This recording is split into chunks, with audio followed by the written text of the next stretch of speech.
Hello, you're very welcome to the Filum Show. I'm Mike Sheridan, joined by Deirdre Malumbi, by Brian Lloyd. And my creaky chair. Mine's really creaky today too. No, you're going to upset producer Dave with the creakiness. He doesn't like the creakiness. Sorry. No moving. Stand perfectly still. No, stand perfectly still. And then you got to do that. Stop. It's really creaky. There's a couple of reviews this week. There's one I know you loved, Brian, that you liked. Yes. One not so much. So we're talking about BLACKkKLANSMAN and a spy who. What did he do? The spy who dumped me. That swine.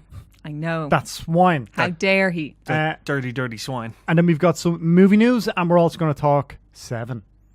Mainly because I rewatched it over the weekend. And I was like, Brian, what are we doing for the revisit? And he was like, And then you're like, oh, well, I watched Seven. It's like, okay, grand, yeah, you do the revisit then, great. I wish you'd flagged it to me because I haven't actually seen it. You haven't seen Seven?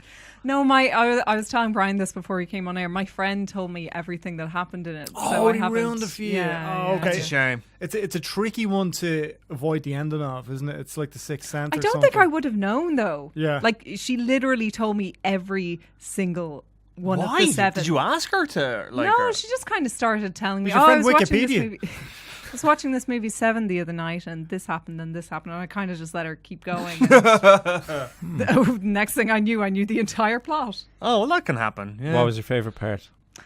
Wait, no, the save it twist for the ending. revisit. Did she act anything out? No. She was just like, rating it in terms of like vulgarity and how much trauma it had caused her. So. Yeah. It is a very traumatic film. It is. It's an excellent film, though. Okay, but before that, we want to talk BLACKkKLANSMAN after. Yes. Because you've both seen that one. The Spy Who Dumped Me, Deirdre. Kate McKinnon, Mila Kunis. Huge fan of Kate McKinnon. I think she's I love incredible. her. She's one of the most talented people, I think, in entertainment today. Yeah. You watch her on Saturday Night Live and she's the featured player constantly because she's so good. Yeah. She can literally do anything. This doesn't look very good, Deirdre. No, it's not great. I really wanted it to be really good, but it's just not. It's just kind of it's a bit all over the place, but mostly what it suffers from is that it's just not funny. It's That's a spy tricky for a comedy comedy, that isn't right? Really, yeah. It's kind of important on a comedy for it to be Yeah. funny. Like, that's kind of what you're going there for. Your purpose. You know It's what I your mean? purpose. You're kind of there Good to point. laugh. I mean, it's not an easy genre, and I talk about this a bit in my full review, which is on site.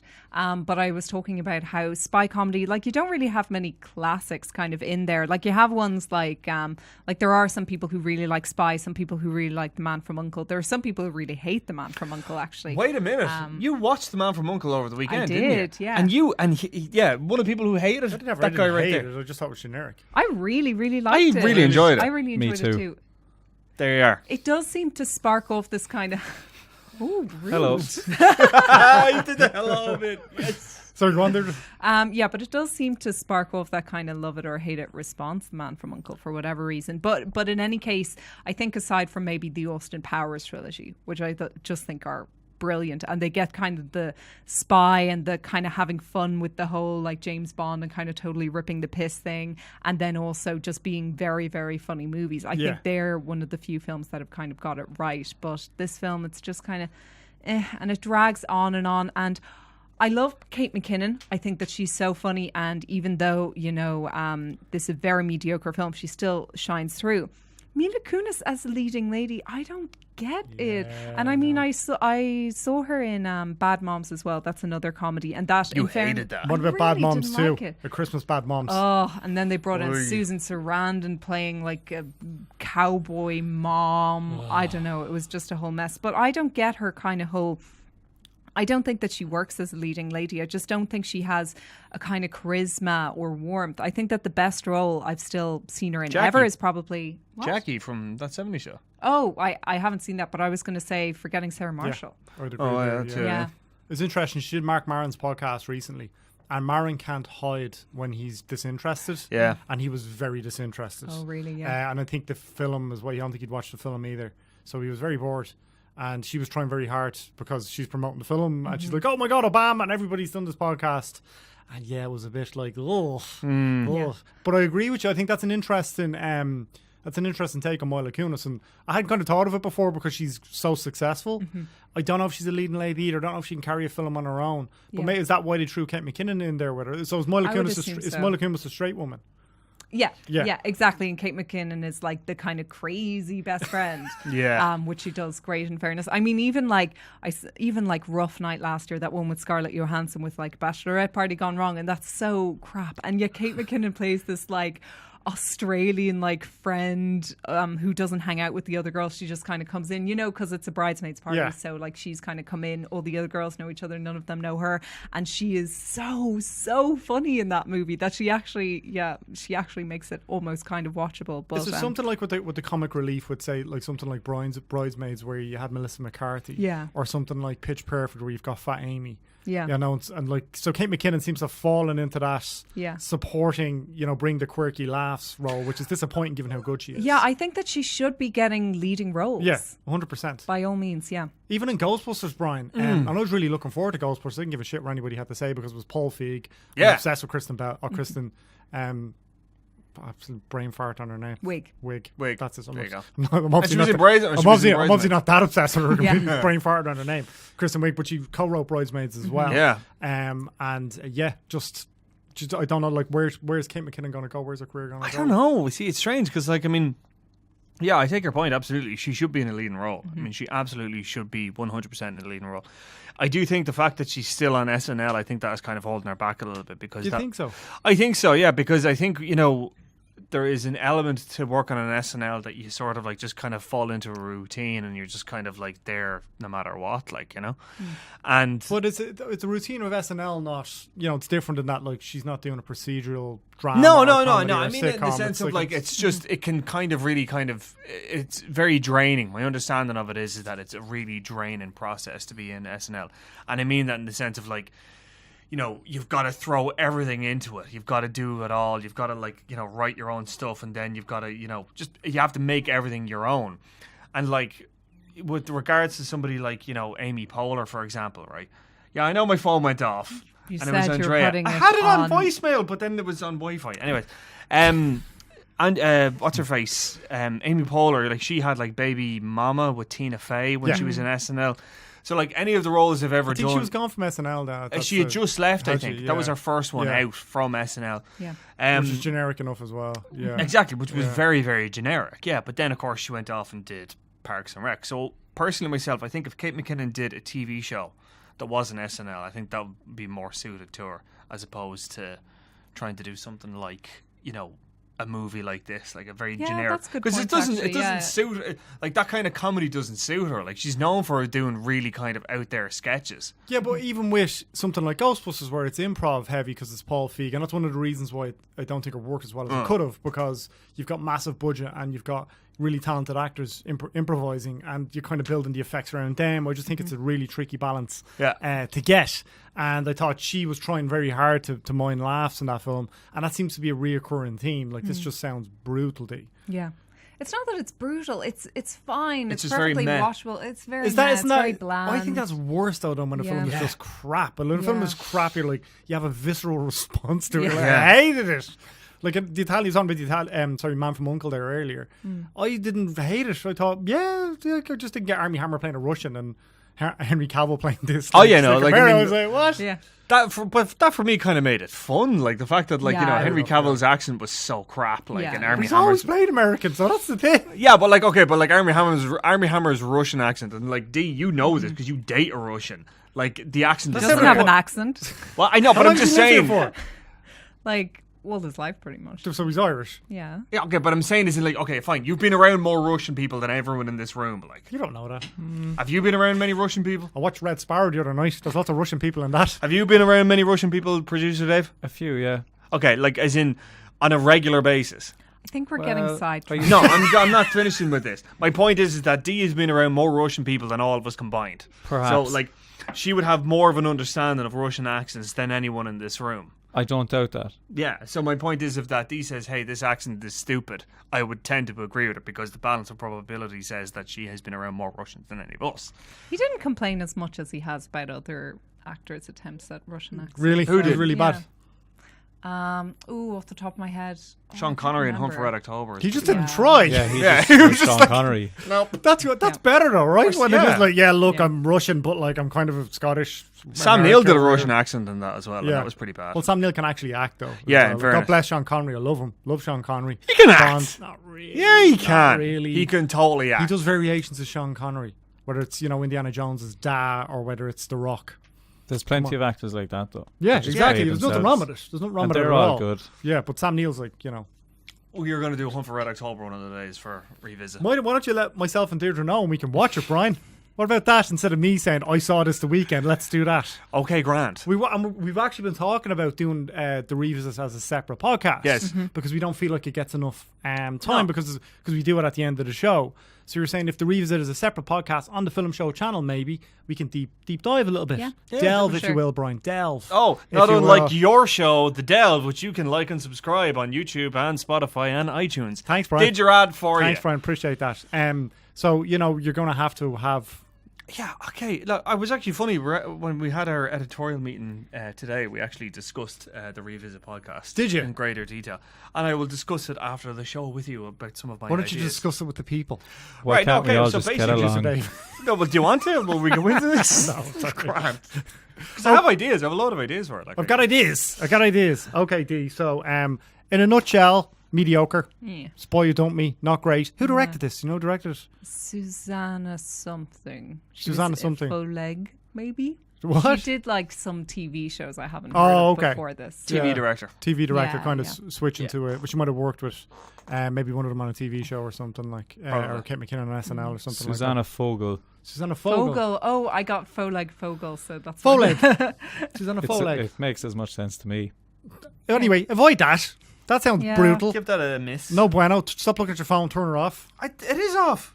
Sorry. It's not off. It's been going off. It went off once. Yeah, D. Yay! And it was Andrea Kassan actually who sent me a voice message. Andrea. Yeah, can it wait till after the show? Yeah, it can what?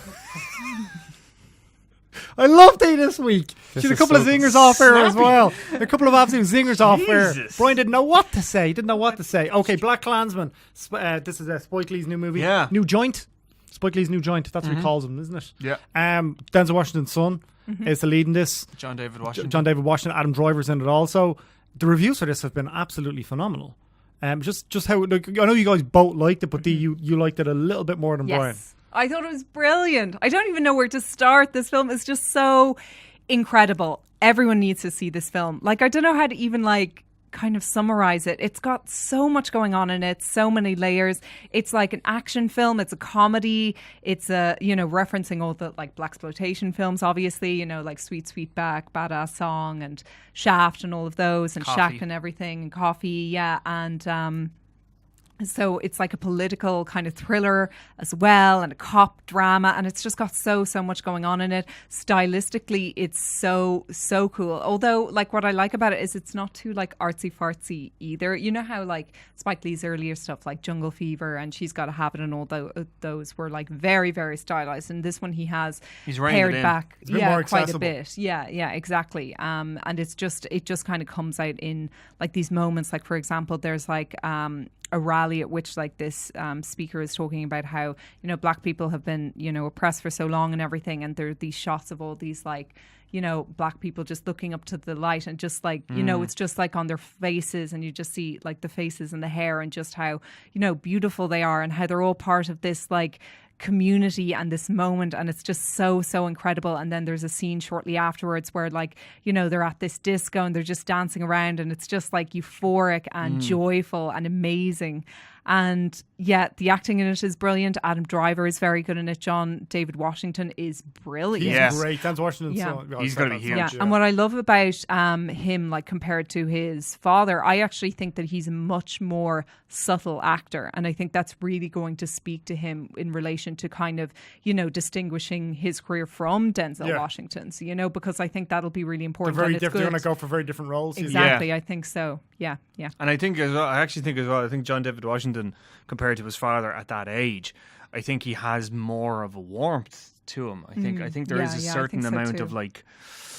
of just you can connect with him more readily than you could with Denzel Washington, because like you look at Denzel in like Malcolm X, for example, and like, okay, fine, that character, another Spike Lee movie, which was another Spike Lee movie, and again, like, okay, fine, in that movie the character is meant to be this like really righteously angry person who's meant to be like reaching out to scream and just meant to be this combative person, whereas John David Washington's character is more sort of, look, I'm working with the system. I'm kind of, working with it as opposed to against it. But like there's another scene in it that was absolutely brilliant, and like it was so well done. It was with Harry Belafonte, and he's given this speech about this series of photographs that were taken about this lynching that happened, and as Harry Belafonte is given this really, he's describing it in detail. There's no sort of poetic kind of license with it. He's just describing it exactly as it happened. Because this is based on a true story. It's based on a true story. We haven't mentioned that. Yeah, it's based on a true story, all about the Stalwart brothers and all that. But this scene that Harry Belafonte is describing, all while this is happening, the KKK are having their initiation, where Adam Driver has been initiated into the KKK. So that kind of like dichotomy, or whatever you want to call it, between, this is the KKK and this is what these people do. So for people that don't know, John David Washington plays a cop who tries to infiltrate the Ku Klux Klan. But he does it over the phone. He talks to David Duke over the phone. I haven't seen this, but who is played by Topher Grace. And he needs a white police officer basically to be him in person. That's the kind of gist of it. That's exactly literally it. Yeah, that is literally. That's kind of a fascinating setup. Yeah, really is already, and I know it's real. Like you say, setup. It's a fascinating, I suppose, way to make a film, like a plot like that. Yeah, and it's funny because I mean, I went to see it last night, and when I came home, I was like, yeah, that was really like. Brian went with somebody, and actually, Brian's girlfriend actually went out in public with him. Yeah, she could be seen in public with me. Yeah, grand. Was she like? Yeah, but there was. That sounds nice. Thanks. But no, she actually, funny, she actually made this point, and she was right. She was like, why did there need to be two people to do this? Couldn't, like, Adam Driver just call him up and just be like, pretend to be himself? I suppose they were nervous that at that point, if the voice changed, that would have, Yeah, but they kind of pulled off the whole thing by kind of mimicking each other enough that they kind of established that this is what he sounds like over the phone and this is what he is like in person. Yeah. So I think that was why. I think that was right, but I mean, at the same time, you're kind of thinking, okay, if I was Adam Driver, couldn't I just have made one phone call and said, oh, I'm fine now, and then taken over the investigation? But then I suppose it wouldn't be as funny. Because that's actually what they do in the film really well, is that any of the phone calls that John David Washington's character has with David Duke, they're all hilarious. Like, and he's literally laughing down the phone at him, pretending to be this white guy and talking about how terrible black people are and all this kind of stuff. And like all his mates are all like around him laughing at David Duke while they're doing it. And that's really smart, like, because, the best way to kind of like disarm or diffuse racism is to make fun of it. Literally to make fun of how ridiculous it is. Like what they did in Django Unchained with the bit with the bags. Yeah. Nobody could see out of it. Like that's perfect. Like that's how you do it, is to make fun of them. Like Blazing Saddles in the 70s. Blazing Saddles, exactly. Yeah, literally. Yeah, that's perfect example of it. Like, and they do that here as well. But it's a very serious. It's a very serious film, yeah. But I mean, that's the thing. It is so funny, and yet it's so serious. And what's scary about it, and especially what's scary about like what the members of the KKK are saying, is that they're similar to the kind of things that you would hear nowadays. Like it's not like that, is that far in the distance. And they really kind of, bring it full circle with footage that they kind of show at the end of the film, which kind of, I suppose, closes the chapter on it, or rather like shows how, it's still very much open, and this kind of stuff is still very much a part of contemporary America. I think, and there's obviously going to be some nods and winks towards Trump and the kind of that kind of behaviour that he's really enabled. Yeah, I mean, even the fact that they have, is it Alec Baldwin? Yeah. At the start, he is like this. What kind of character is he meant to be? I guess he's like meant to be like, he was like this like eugenics kind of like a doctor kind of thing. Like he's like giving this speech about how segregation is the only way forward for America and all this kind of stuff. Like it's very weird. Like it's a very kind of arty kind of flourish. Yeah. Like he's given this like speech about how America must be separated kind of thing and all this kind of thing. So do you say indeed the fact that it's Alec Baldwin giving the speech, it's a nod that he's played Trump on SNL? But you see, it's weird because like I was watching it, like a lot. It's not just that either. There's like literal scenes where they're kind of like, there's no way an American president would ever allow this kind of thing to happen, or You know, like you thought it was a bit too literal. Very, very. There were a few scenes in it. Whenever they did kind of acknowledge Donald Trump and acknowledge the current climate in America, it felt like it was very unsubtle about it. Yeah. You know, that kind of way. Like, I mean, there are different ways you can do it. That's not one of them. And like, I mean, again, but I think that if you're too subtle, then the message will be lost. Yeah, which is you're making it for a broader audience, and you did say it's an accessible movie for Yes. Spike Lee, not like his earlier stuff, or not Exactly, as.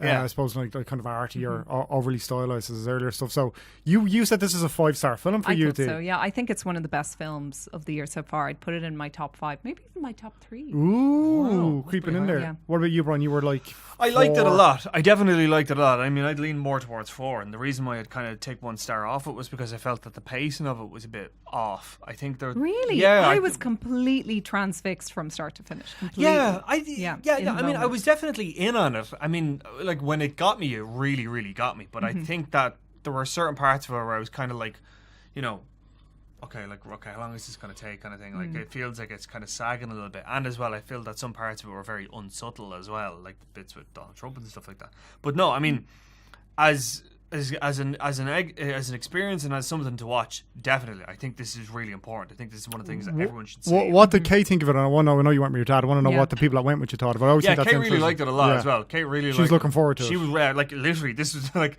I get invites to these things all the time, and this was the one time. It's normally lonely, Brian. Like Keanu and a sandwich. Yeah, and I usually, but that's usually it. I normally text her before I go to these things. I'm like, hey, listen, do you want to go? She's like, what is it? And I'm like, oh, it's this. She's like, no. And then when I told her about this, she was like, oh yeah, totally. I totally want to go to that. So I think it'll do well. I mean, it's really it's one of the early frontrunners. Is this and I think First Man Day, who are been quoted, well, at least in the industry papers, has been a frontrunner for Best Picture. Oh, definitely. Yeah, I would think that this. I would think the two of them are clear favourites. What did your dad think of it? Oh, he loved it. Did he? Yeah, and he loved. After the screening, actually, there was a Q&A with Spike Lee afterwards, which was really fascinating. Yeah, and I loved hearing, because I love hearing all the like behind the scenes stuff. Like, for example, there's a scene in BLACKkKLANSMAN where the KKK are watching The Birth of a Nation, which is, you know, D.W. Griffith's film from like back in the 1910s, which is kind of referenced at numerous points throughout the film, because I suppose he wants to redress it. And the fact that, you know, this film, which is one of the kind of... It's considered it would be considered a blockbuster nowadays. But I mean, like, it was the first, like, huge film that was, like, you know, that everyone went to see. And it is so horrifically racist. Like, what happens in it, there's, like, a black man who chases a girl up a hill trying to rape her, and she, like, jumps off the hill, and it sees, like, black people kind of coming into government, and at the end of the film, the Ku Klux Klan come in and save the day. Like, it's a pretty... God. Oh, yeah, no. Yeah, it's like 1911 shit. Yeah. Like, it was crazy, and it did, like, lead to... a resurgence of the Ku Klux Klan and you know, and re-emergence of like hate crime and everything like that.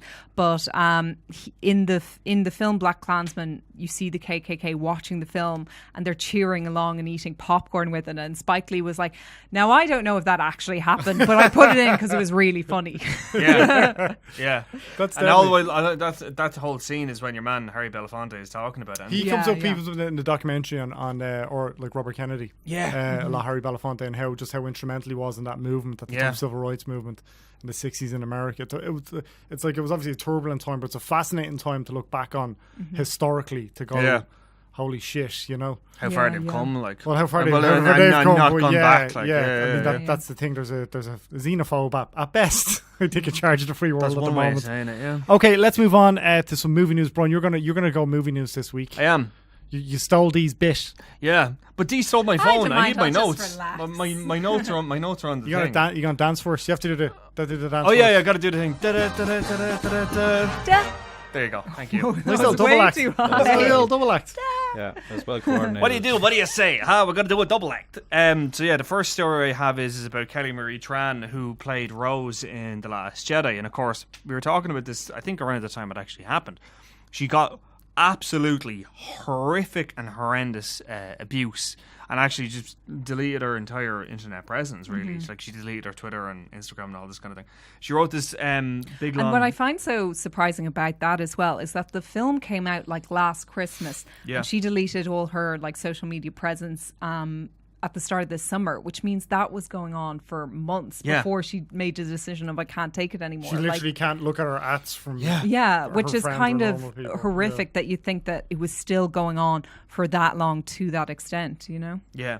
And what she says in when it was that she wrote this essay for the New York Times, and what she said in it wasn't their words, it's that I started to believe them. The words seemed to confirm what growing up as a woman and as a person of colour already taught me, that I belonged in margins and in spaces, only valid as a minor character in their lives and stories. Of course, like, she was very central in the movie. Like. Yeah, it looks like she's going to really be central going forward as well. Yeah, definitely. Yeah, definitely. And like, I mean, it ends on a very good note where she says, like, you know, you might know me as Kelly. I am the first woman of colour to have a leading role in a Star Wars movie.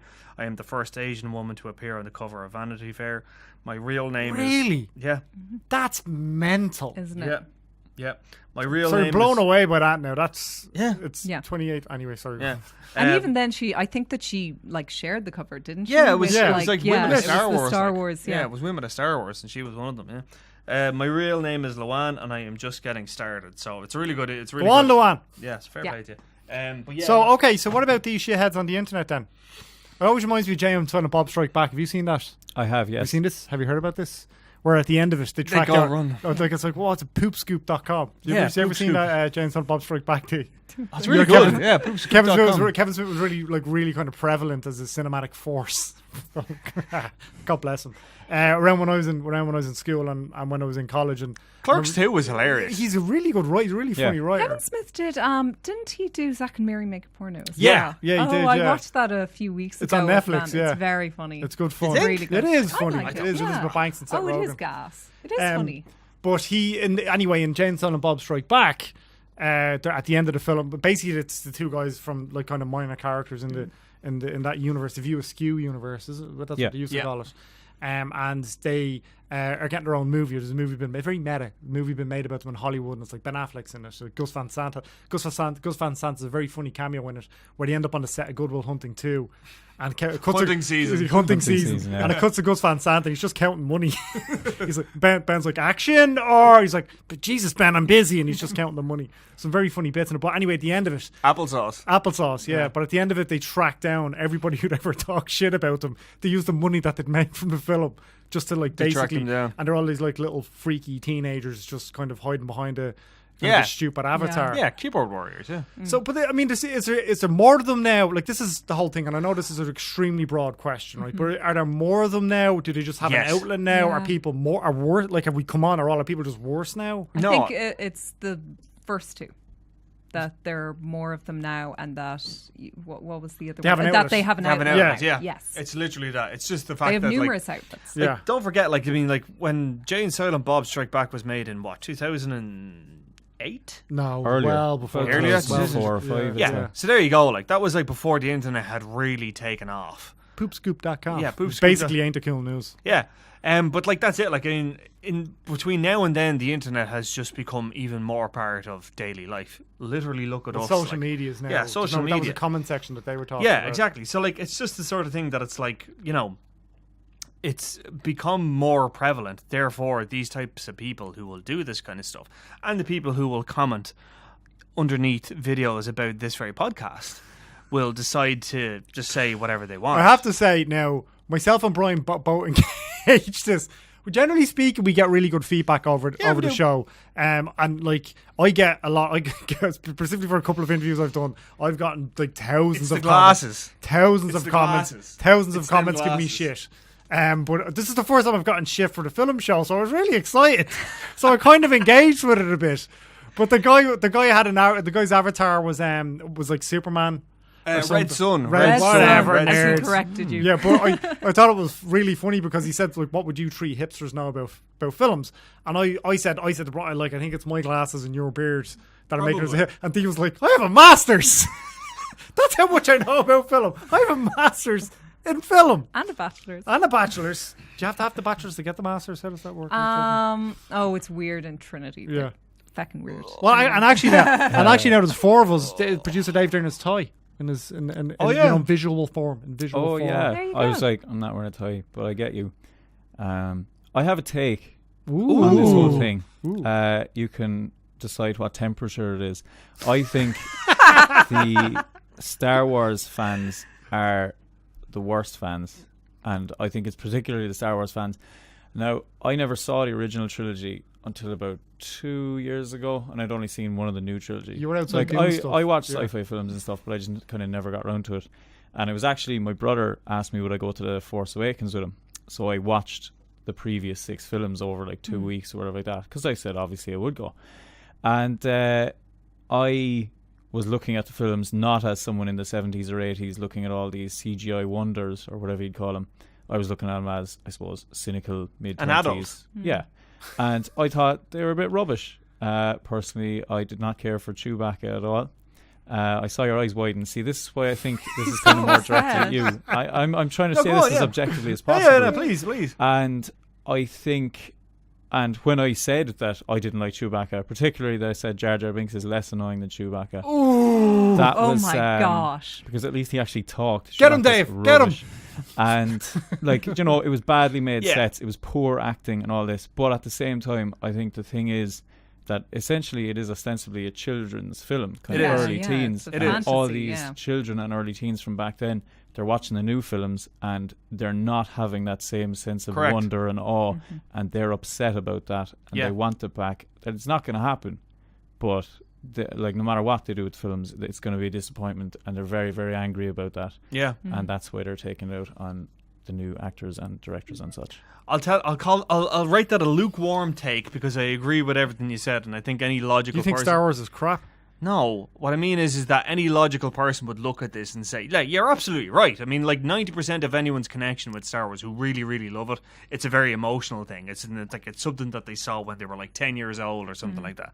And kind of it's been that way for years because you had the first trilogy and people who grew up with that, and then the next trilogy, and now it's these films, you know, and they're bringing in a whole new generation. Yeah. Like, I mean, you're absolutely right. Like, somebody acting in the original trilogy is absolutely appalling. There's no way anybody could, in their right mind, could defend it. And, you know, but at the same time, you have to admit that they have had a massive impact. They absolutely have. Do you know what I mean? You weren't saying it hadn't. There's no doubt that how much point there is in popular culture. It doesn't make them great films. No, but I mean, it's that's true, I guess. But like, I mean, I do think you're absolutely right. I do think the toxic fandom kind of thing. There was actually a thing on Newsnight, BBC Newsnight, a couple of weeks ago.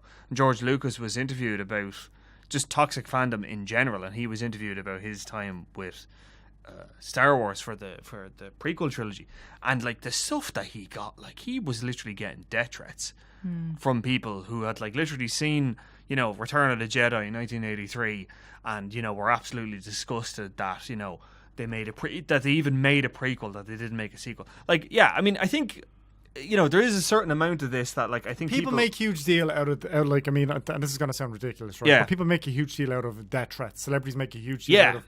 I've gotten emails. I've gotten death threats. Yeah, we both have. Yeah.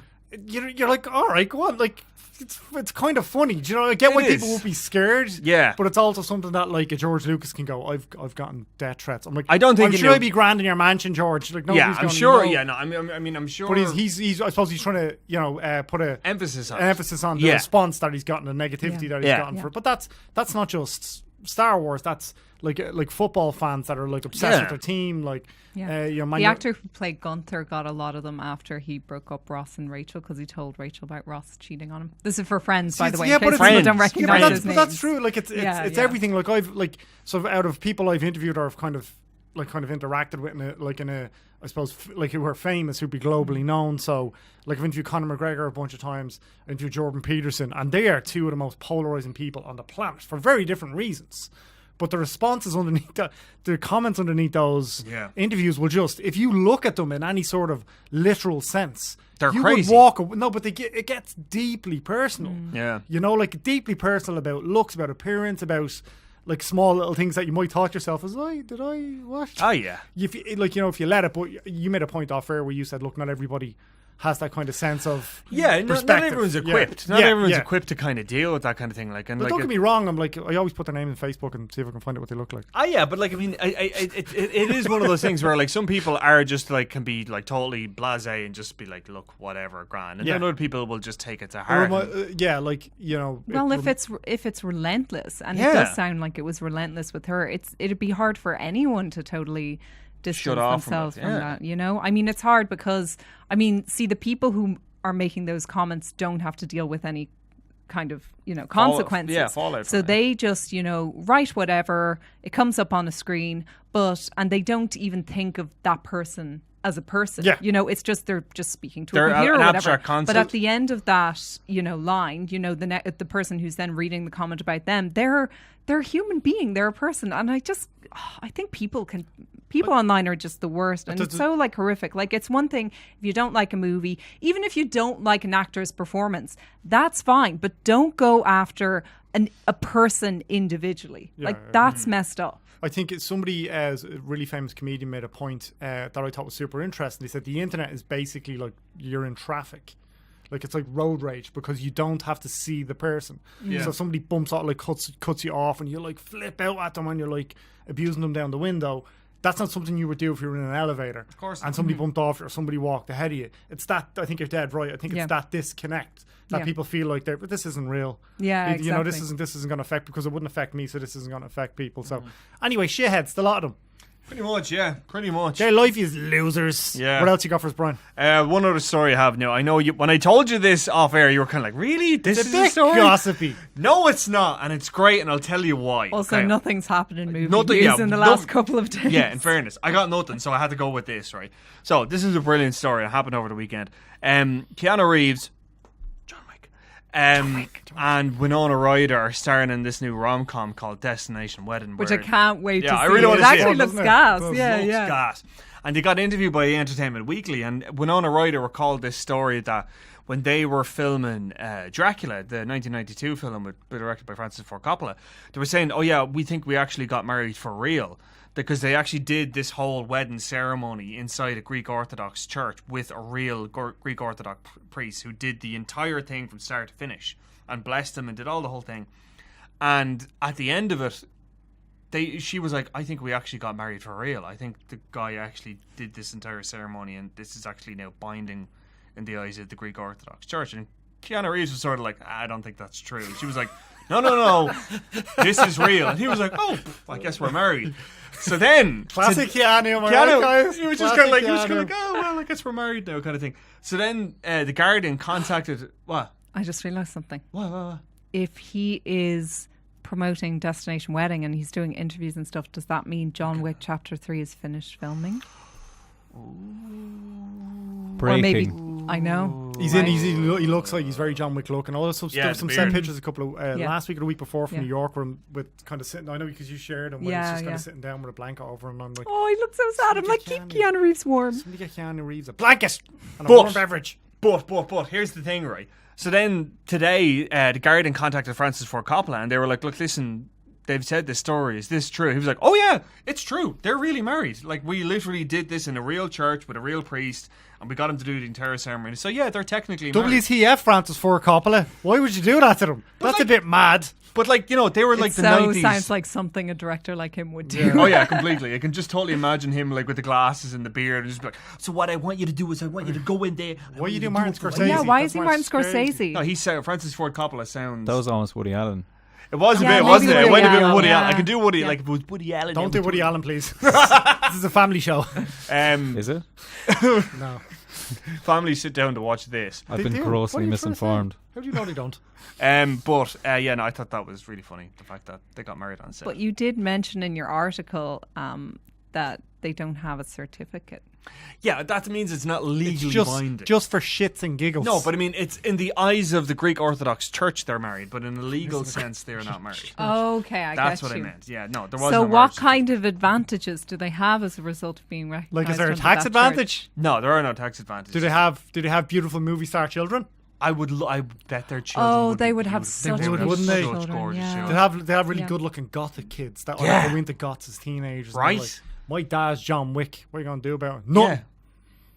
Come on, like those That's kids. if they those were. kids That's if would- those kids were born on the north side of Dublin. I was just But those kids, thinking. He was like, those kids though would be so good looking though. I mean, like my God, like I Yeah. mean, Jesus.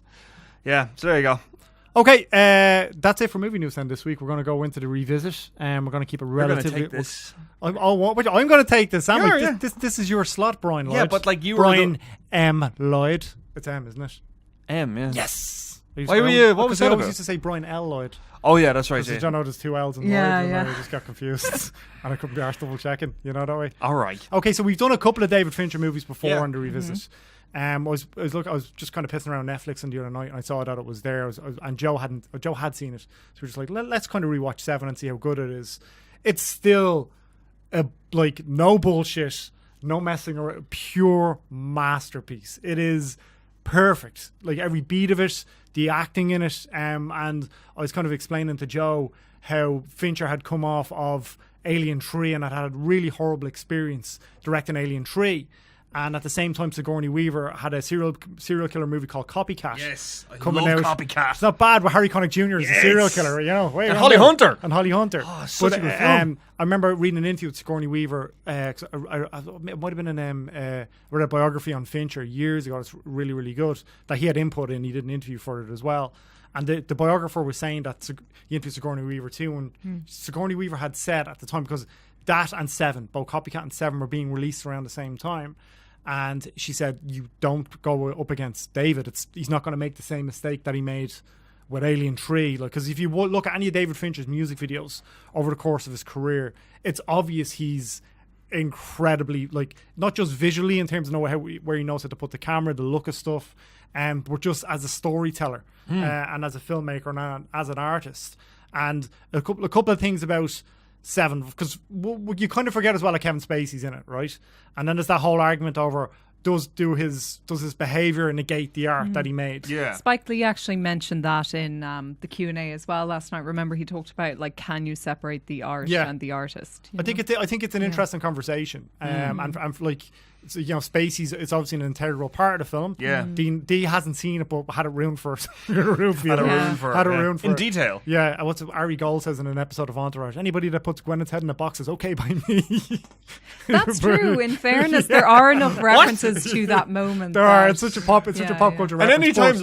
anytime a box comes into the office, somebody just shouts, "What's in the box?" Somebody. In fairness, that's It's me. you. It's always me. It's always me. It's always me. I literally just roar, "What's in the box?" And another thing as well. It's just yes. Made him laugh. Sorry. I had to actually look away. He was laughing. You broke character there. Please continue. You broke character. I got him. Another thing as well is Brad Pitt in the lead role, Mills. Yeah. Ostensibly at least opposite Morgan Freeman, who's deadly, so good in it.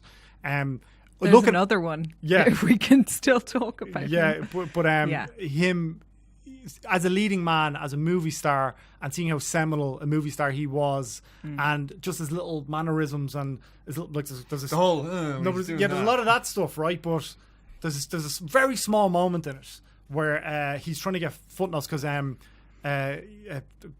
Morgan Freeman's character's name escapes me at the moment, but he's saying, look, research all this stuff, this is what I think is happening. Yeah. I think this serial killer, I think John Doe's following the 7 deadly sins, he gives them all this stuff to look at, and Mills then gets the footnotes. Yeah. He gets an officer to bring him the footnotes, and he knocks on the window, and Mills is already He stressed just grabs out. it and No, but he's trying to open the window of the car, and for one moment he just does this and that's something. It's just like he puts his hand for a second to basically say to the cop, 1 second. And it's a small little thing that you see like Joel Kinnaman, that just as an example, but you see so many actors do. Copying. They're basically mimicking Brad Pitt. Yeah. Who's like the quintessential movie star of all time. I think he's going to be remembered in a very similar way to Paul Newman, to Steve McQueen. Yeah, Robert Redford. Robert Redford's kind of an obvious one. They look quite similar. Yeah. I suppose. But if it's just I hadn't seen it in about 10 years. Yeah. And it is absolutely stunning. Still has the same impact. That ending, Andrew Kevin Walker script, which how it didn't win an Oscar. Yeah. Like how if the best of the best, we spoke to the Oscars a couple of weeks ago, are supposed to get rewarded. How that film, that direction, everything about it, the opening title sequence, but that script and how slick that script is. Did you ever hear the story about the ending? Really briefly, there was a big thing about the ending of 7, and apparently what happened was they wanted to shoot a different ending, and David Fincher really fought for it. He said, "Look, no, you've got to do it this way. You've got to." It was a New Line movie, yeah. Yeah, it was a New Line movie. You've got to do it this way. And I think, if I remember right, the one ending of it was that he shot Kevin Spacey, and then the other ending was that he didn't shoot Kevin Spacey, and they shot it both ways. And in the end, I think Brad Pitt had to get involved and actually say, no, you've got to end it this way. It's got to end it how it ends in the movie, and that's how they got it. Like, yeah, because there's a very different impact to it, I think, if he doesn't. Yeah. But it just even then I kind of thought after that happens, because you don't remember like the moments after that happened. Yeah. You know, so Morgan Freeman and Orly Amory and he passed away a few Orly weeks Ermy, ago. yeah. Orly Ermy's great in it. There's so many little great moments in it as well. Where there's this moment where Brad Pitt's in the car and he's like, look, we'll take care of him, don't worry. And he says to Morgan Freeman, you know, will I see it? And he goes, I'll be around. Basically saying, I'm going to stay because, you know, his whole thing is that he's retiring because this is a shithole.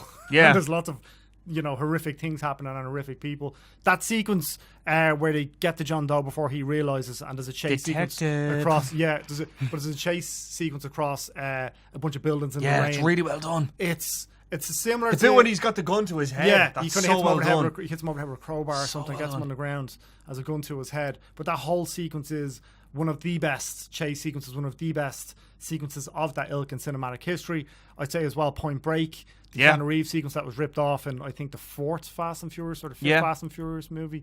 Also Skyfall, that sequence where Daniel Craig, James Bond, is running to the courtroom at that shootout where Javier Bardem's character is trying to kill Judi Dench. So anyway, I forgot how great that movie is. Yeah. It's almost cliche to say how good 7 is and to look at 7 and go, Yeah.